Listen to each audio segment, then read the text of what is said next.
Evangelho de Lucas, capítulo 14, verso 28.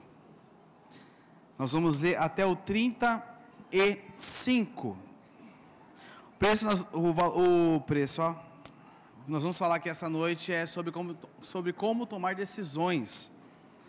E o texto de Lucas nos sugere muita coisa, como os outros textos de apoio que nós vamos usar. Mas o Evangelho de Lucas diz o seguinte: o Senhor Jesus fala assim, qual de vocês, se quiser construir uma torre, primeiro não se assenta e calcula o preço, para ver se tem dinheiro suficiente para completá-la? Pois se lançar o alicerce e não for capaz de terminá-la, todos os que a virem rirão dele, dizendo: este homem começou a construir e não foi capaz de terminar. Ou, qual é o rei que, pretendendo sair à guerra contra outro rei, primeiro não se assenta e pensa se com 10.000 homens é capaz de enfrentar aquele que vem contra ele com 20.000? Se não for capaz, enviará uma delegação, enquanto o outro ainda está longe, e pedirá um acordo de paz. Da mesma forma, qualquer de vocês que não renunciar a tudo o que possui, não pode ser meu discípulo.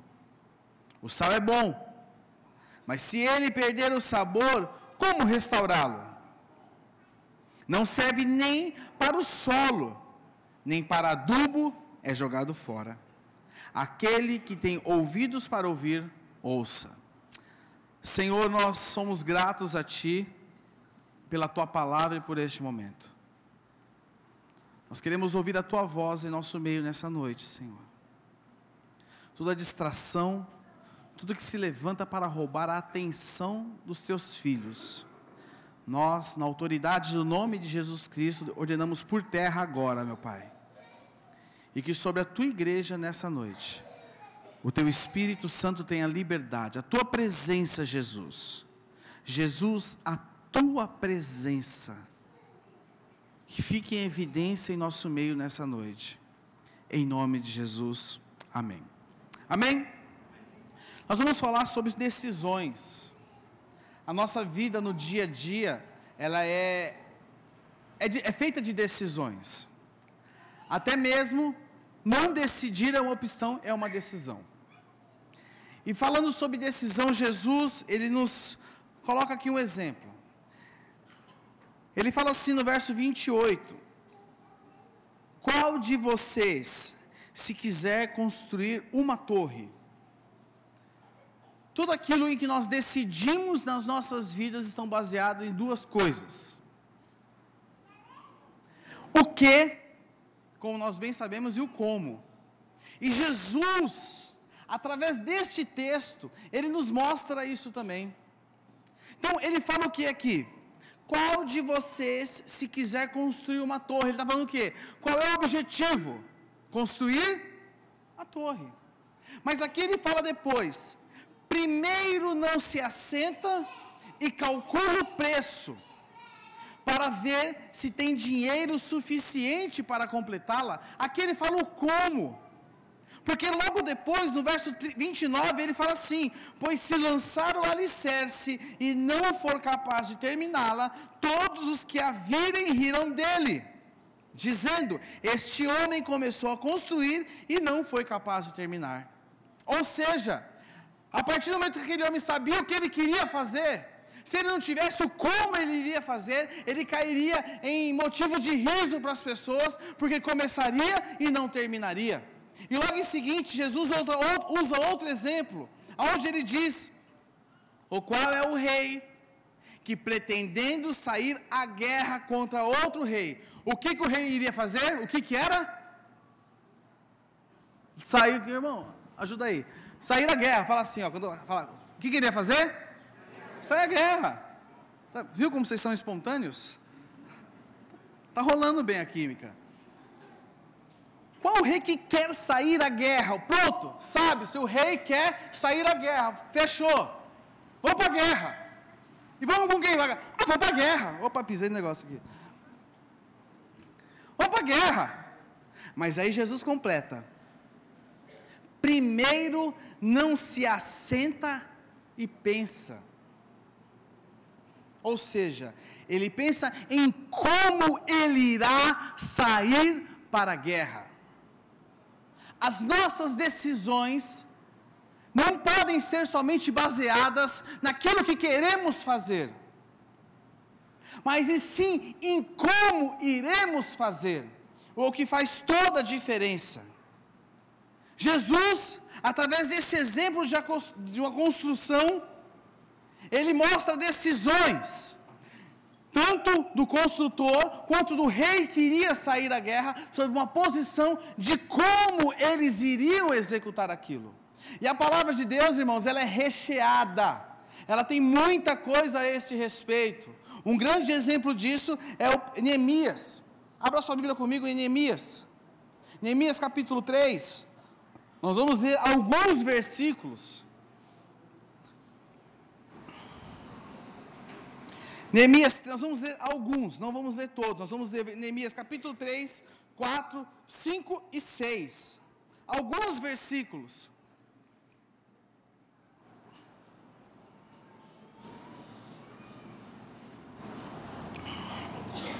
O livro de Neemias, na realidade, Neemias é um livro que tem muita lição para as nossas vidas.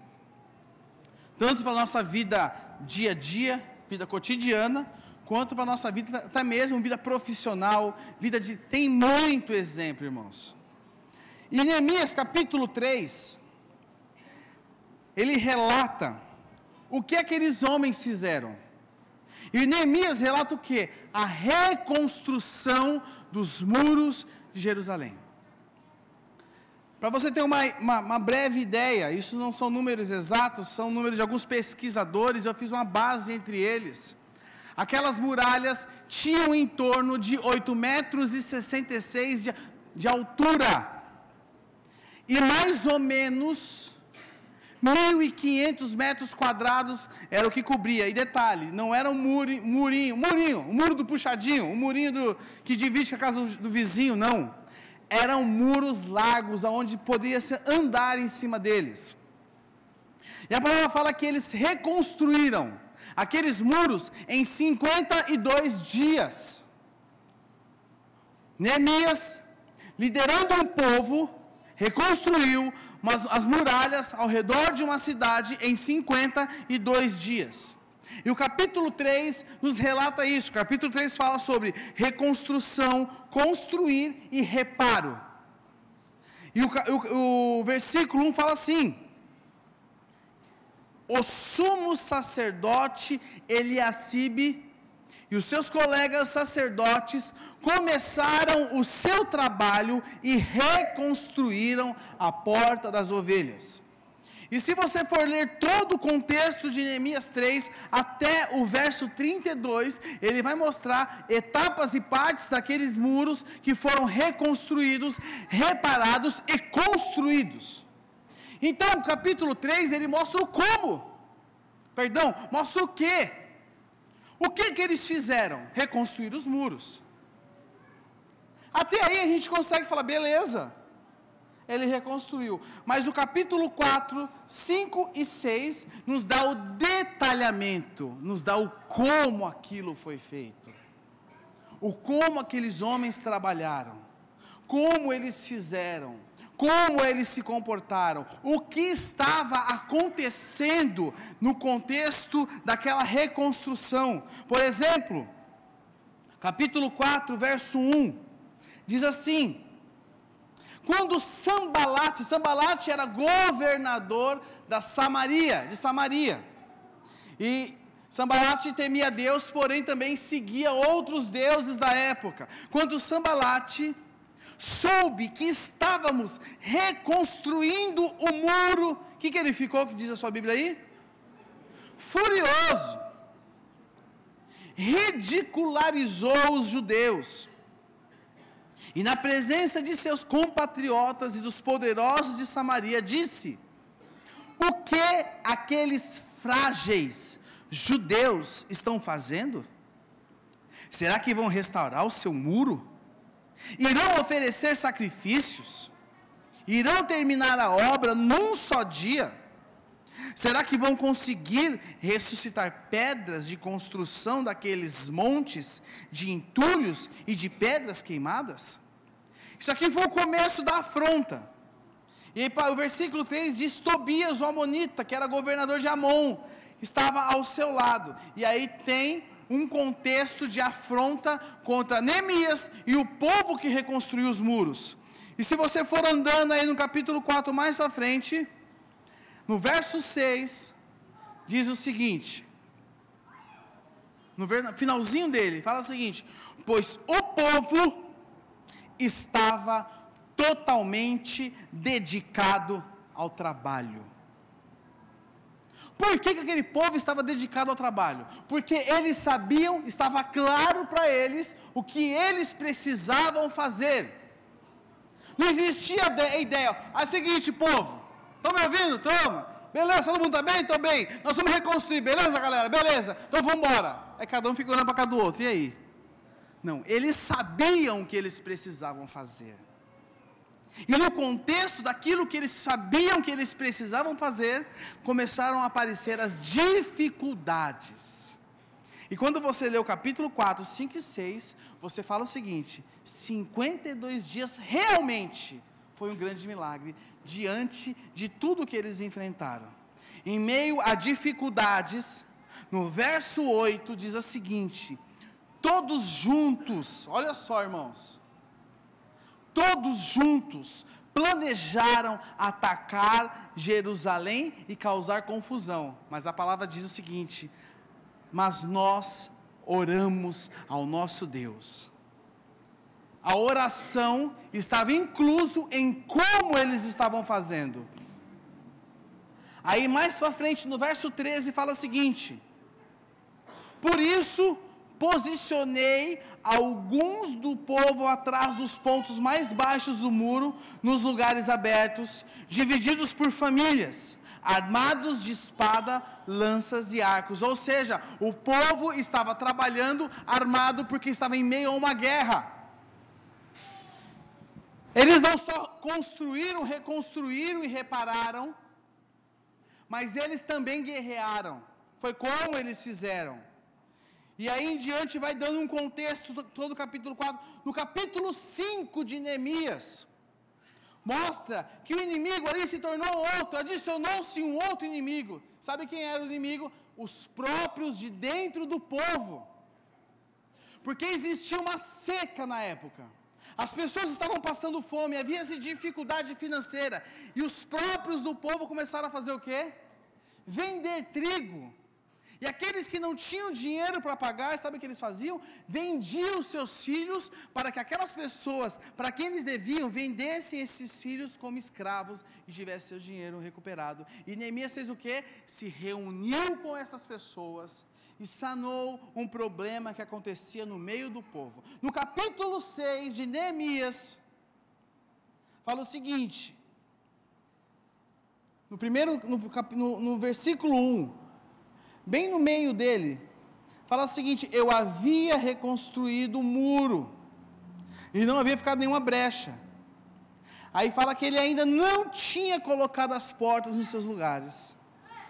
E aí, os inimigos daquela construção começaram a chamar a atenção de Neemias, e vem a famosa frase: estou executando uma grande obra e não posso descer, porque para parar a obra e encontrar-me com vocês. Contexto, capítulo 3. Sabia-se o que precisava fazer. Agora, como foi feito, é outra história.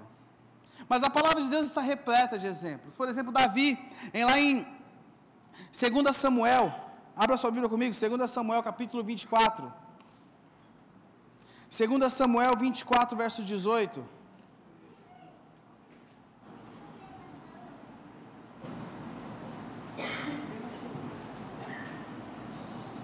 2 Samuel 24, 18. Davi sabia que precisava construir um altar ao Senhor e naquele altar entregar ofertas a Deus. Davi tinha convicção, estava claro para Davi que ele precisava fazer isso. E aí, no verso 18 diz o seguinte: naquele mesmo dia Gade foi dizer a Davi: vai, edifique um altar ao Senhor na eira de Araúna, o Jebuseu. Verso 19, Davi foi para lá em obediência à ordem que tinha dado em nome do Senhor. Quando Araúna viu o rei e seus soldados vindo ao encontro dele, saiu e prostrou-se perante o rei com o rosto em terra e disse: porque o meu senhor e rei veio ao seu servo? Respondeu Davi: para comprar sua eira e edificar nela um altar ao Senhor, para que cesse a praga do meio do meu povo. Araúna disse a Davi: o meu senhor e rei pode ficar com o que desejar e oferecer-lhe sacrifício. Aqui estão os bois para o holocausto e o debulhador de jugo dos bois para a lenha. O rei, ó rei, eu dou tudo para ti, e acrescentou: que o Senhor, o teu Deus, aceite a tua oferta. Davi foi entregar a oferta, Davi foi fazer algo ao Senhor, e de repente, ele depara com o cenário onde Araúna ia dar tudo para ele. E Davi não falou o seguinte: poxa, Deus me abençoou, olha só. Mas Davi se posicionou o seguinte, porque Davi sabia o que ele precisava fazer, e ele sabia, presta atenção, como ele precisava fazer. E aí ele diz o seguinte a Araúna: não, faço questão de pagar o preço justo. Não oferecerei ao Senhor, o meu Deus, holocaustos que não me custem nada. Davi sabia que o como ele deveria fazer aquilo deveria custar para ele. Irmãos, o como fazemos tudo nas nossas vidas faz a diferença. O como você fala, o como você ensina, o como você discipula, o como você trabalha, o como você serve, o como você lidera, o como você é pai, o como você é mãe, o como você é filho, o como você trata as pessoas no dia a dia, faz toda a diferença na sua vida. O como pode punir ou pode recompensar. O como é o que dá sustento para tudo aquilo que fazemos. E nas nossas decisões, quando vamos tomar decisões, seja em qualquer situação das nossas vidas, muitas vezes sabemos o que temos que fazer, mas o como temos que fazer não sabemos e ignoramos o como tem que ser feito. Por exemplo, decisões no seu trabalho que você precisa tomar amanhã. Você sabe que precisa tomar. Alguns fugiram de decisões na sexta-feira, mas o como você tomará essas decisões fará toda a diferença na sua vida, no seu dia a dia e vai te recompensar. Você trabalha, você é empregado, você é patrão, você é profissional liberal, você é vendedor do Yakult, eu não sei o que você faz. Mas você trabalha, mas o como você desempenha a sua função faz a diferença. Como você se comporta, como você faz o seu trabalho. Você é daqueles funcionários que chega atrasado todo dia, reclama do chefe, reclama do que tem que fazer. É o seguinte: eu só faço o que eu tenho que fazer, não faço mais nada nessa empresa, porque é muito injusto, eu ganho pouco. Presta atenção. O como você faz glorifica ao nome do Senhor. Não são somente as suas orações bonitas e belas que você faz antes de iniciar o expediente do trabalho, e nem a Bíblia que fica aberta em cima da mesa e que você fala o seguinte: não encosta aqui que é santo, não. Mas o que faz a diferença é o como você trabalha, é o como você trata as pessoas, é o seu linguajar, é o seu dia a dia. O que faz a diferença dentro da sua casa. Não é somente você pegar princípios bíblicos e falar a direção é essa, mas é o como você trata a sua esposa, é o como você trata os seus filhos e é o como você trata o seu esposo. Porque, meus irmãos, isso é o testemunho cristão. Como você tem feito as coisas? Como você é um servo de Deus? Presta atenção. Estou aqui em uma comunidade cheia de servos de Deus, cheios de cristãos. Amém? Cheio de crente, amém? Sabemos, ok. Mas o que faz a diferença é como servimos a Deus. Presta atenção. Deuteronômio 28, 46 ao 48 nos relata algo. E fala o seguinte. Ali em Deuteronômio 28, tratando as maldições, esbarra numa situação em como as pessoas serviam a Deus. E diz o seguinte, no verso 47, uma vez que vocês não presta atenção, eles serviam a Deus. Deuteronômio 28, 47. Pode colocar aqui, ó, está aí no telão já. Eles serviam a Deus.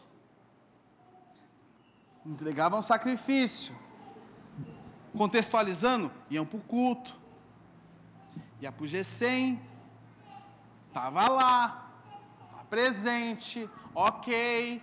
Bacana. Beijei 3 irmãos hoje quando eu entrei.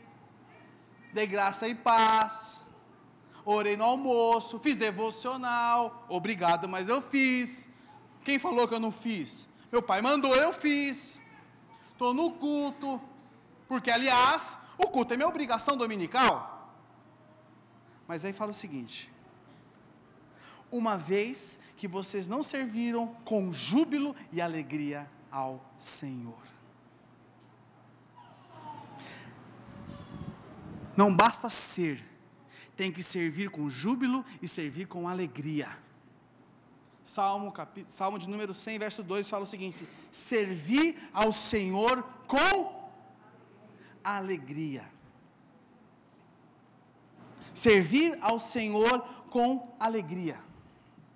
Como você serve a Deus? Como você entrega a sua oferta? A entrega tem que não. Como você entrega? O como você faz toda a diferença. Você, dirigente de G100, dirigente de célula, você, auxiliar, supervisor, que está aqui nessa noite, como você lidera? Eu estou empurrando com a barriga. Como você lidera? Como você serve as pessoas? Isso é o que faz a diferença. Não é saber o que eu tenho que fazer, mas o que faz a diferença é saber como eu tenho que fazer. É o como. O como torna uma pessoa excelente. Como você faz? Sabe, meus irmãos, como você lidar com decisões importantes? Eu tenho certeza que tem pessoas aqui que amanhã vão tomar decisões importantíssimas em suas vidas. Como você vai tomar essa decisão? Como você vai se portar amanhã? Você vai deixar as coisas acontecer? Não, eu vou deixar rolar. Eu orei, deixei na mão do Espírito Santo e vou deixar rolar. Como você vai fazer? Alá, profeta Zeca Pagodinho, deixa a vida me levar? Como você vai fazer as coisas? Irmãos, nós precisamos aprender a orar. Neemias, no momento de pressão, lá no capítulo 4, nós lemos que ele parou e orou. Ele parou e orou. A oração mostra dependência. A oração mostra dependência.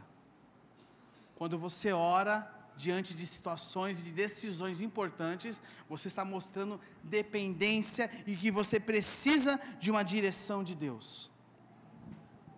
Ore. Neemias se deparou com oposições. Capítulo 4, 5 e 6. Aliás, aconselho a leitura. Você lê na sua casa, Neemias capítulo 3, Neemias capítulo 4, Neemias capítulo 5, Neemias capítulo... Nossa, quanta coisa para ler. Pode fazer a leitura da semana, ou pode ser só a leitura do dia, mas leia. E leia com uma lupa. Não lê por ler. Porque o que faz a diferença quando você lê a Bíblia, não é você ler a Bíblia, e sim o como você ler a Bíblia. Como você lê a Bíblia? Como você lidar com a Bíblia? Como você lê? Leia, enxergue o capítulo 3. O que as pessoas reconstruindo. Imagine o cenário. Vai ao capítulo 4 e enxerga a oposição dentro da construção. O como você lê. Neemias não se deixou contaminar pelas oposições, mas pelo contrário, ele teve posição. Nas suas decisões, fatores externos do que te falam, têm roubado a sua atenção e comprometido as suas decisões? Neemias não se deixou contaminar, mas ele tomou uma posição de permanecer firme naquilo que era o objetivo e a missão dele. Neemias, sabe o que ele fez, irmãos? Dentro das oposições, ele manteve o foco dele. Ele sabia qual era a prioridade dele. Qual era a prioridade de Neemias? Fala para mim. Como que é? Reconstruir. O manter o foco fazia parte do como de Neemias. Manter o foco, manter as prioridades em dia, manter aquilo que era a prioridade dele naquele momento, reconstruir o muro. Ele tinha o foco dele em reconstruir os muros e levar o povo a reconstruir. E estava se levantando um monte de coisa, mas ele tinha um foco. Qual a sua prioridade? Qual a sua prioridade hoje? Qual a sua prioridade?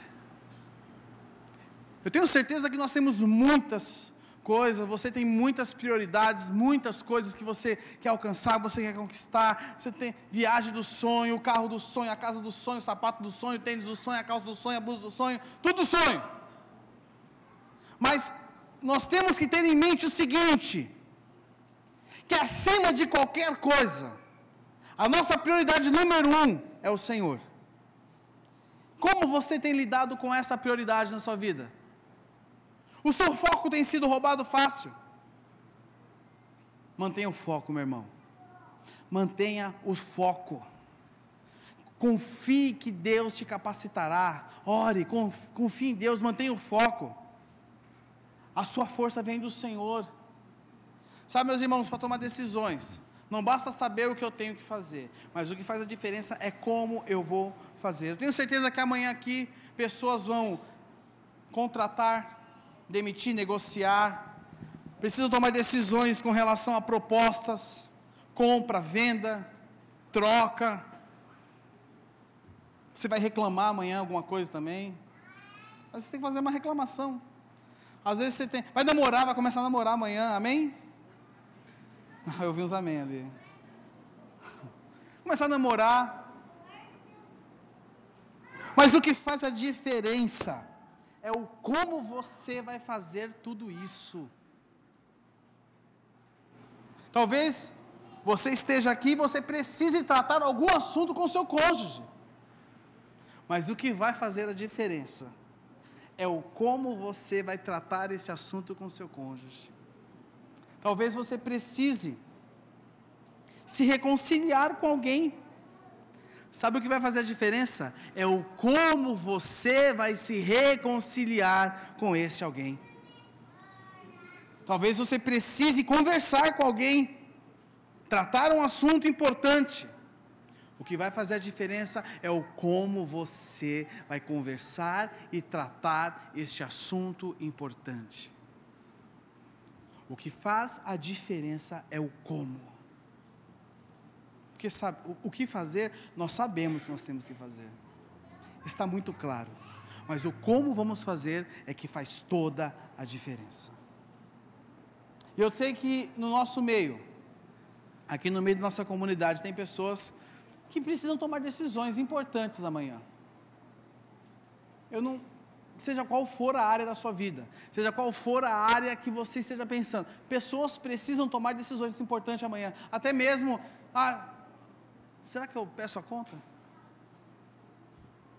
Será que eu aceito a proposta? Será que eu retorno a ligação? Mas o que vai fazer a diferença é o como você vai fazer isso. O como você vai fazer isso. E presta atenção, irmãos.